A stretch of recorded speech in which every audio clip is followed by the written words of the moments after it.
രാവിലെ തന്നെ കുളിച്ചൊരുങ്ങി മോയ്സ്ചറൈസറൊക്കെ ഇട്ട് ഞാൻ ഇന്നൊരാളെ എൻ്റെ വീട്ടിൽ നിന്ന് ഇറക്കി വിടാൻ പോവാണ് കേട്ടോ. അതും വളരെ സന്തോഷത്തോടെ. 3-4 മാസമായിട്ടുണ്ടാവും കേട്ടോ കുട്ടാപ്പേൻ്റെ കൂടെ കൂടിയിട്ട്. വെക്കേഷന് മഴക്കാലം ഉണ്ടായപ്പോഴേ വിളിക്കാണ്ട് വന്നു കയറിയ അതിഥിയാണിത്. ഞാൻ ഒന്നും നോക്കൂല എൻ്റെ കൂടെ അങ്ങോട്ട് കൂട്ടിയാനെ. പക്ഷെ അത് തെറ്റല്ലേ? എന്നെ ഒരാളൊരു കൂട്ടി പിടിച്ചിട്ടാ ഞാൻ സമ്മതിക്കോ? ഇല്ലല്ലോ. അതേപോലെ തന്നെയല്ലേ അവൻ്റെയും കാര്യം. കോളേജൊക്കെ ഇപ്പോൾ ഓപ്പൺ ചെയ്തിട്ട് ഏകദേശം 3 മാസമാറായി. ഞാൻ ഈ 3 മാസത്തിൽ ആഴ്ചയിൽ വല്ലപ്പോഴൊക്കെ വീട്ടിൽ വരാറുള്ളൂ.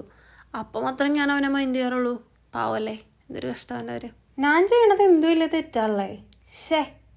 പാവം അവനെ ഇത്രയും ദിവസം ഈ ബോക്സിലിട്ട് നടക്കാന്ന് വെച്ചിട്ടുണ്ടെങ്കിൽ കഷ്ടമാണുണ്ട്.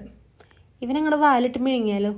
അല്ലെങ്കിൽ വേണ്ട, ഇവനെ നമുക്ക് സേഫായിട്ടൊരു സ്ഥലത്ത് കൊണ്ടാക്കാം. ഞാൻ എൻ്റെ സ്വന്തം ആമക്കുട്ടാപ്പേനെ അതിൻ്റേതായ ലോകത്തേക്ക് വിടാൻ പോവാൻ കേട്ടോ. ഇനി ഇവന് ഈ ചെറിയ പാട്ടേ കിടന്ന് നിന്നണ്ട. ഇവന് ഇഷ്ടമുള്ള അത്രയും നീന്താനും കൂട്ടുകാരോടൊപ്പം കളിക്കാനൊക്കെ പറ്റും.